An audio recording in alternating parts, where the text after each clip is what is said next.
I'm Jason Kildare of Philadelphia, Pennsylvania, and this is my story.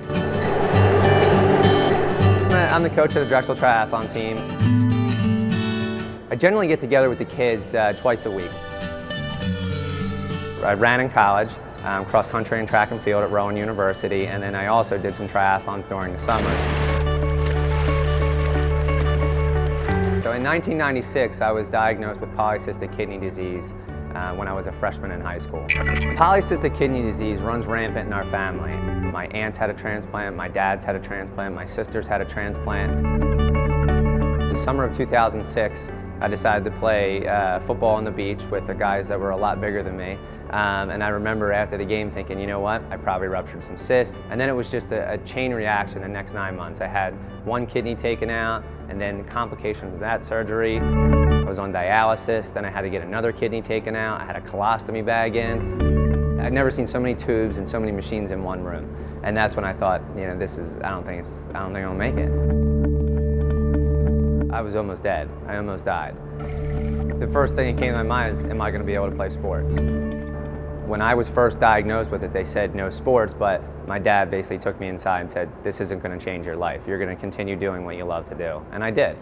I knew I needed a transplant when all these cysts started to rupture. I'm not a shy person. As soon as the doctor said, hey, you need a kidney, I contacted every single person at one point in time that said they would, you know, consider giving me a kidney. Regardless if they meant that or not, I put it in their face and said, hey, here's your chance, go get tested. And they all did. There's people that are on transplant lists for 3, 4, 5, 6 years. It was 6 months later that someone came to me and said, hey, you know what, I am a match for you. And it happened to be one of my good friends from college, Nick Sanis.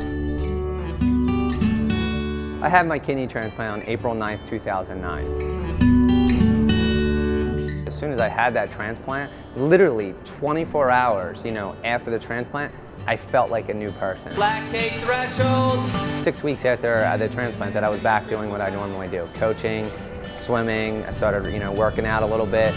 I absolutely have no restrictions. Nick, within 6 weeks after giving me that kidney, he was back running 5Ks, you know, 30 seconds slower than he was in college. He's living a completely normal life.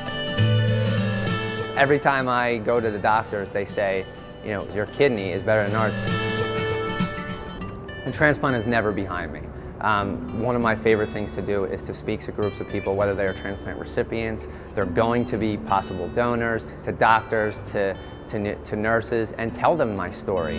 I will always be that quote-unquote preacher of, hey, you know, we need more donors, but at the same time, we can really stop a lot of end-stage renal, you know, kidney disease with just simple quality of life changes.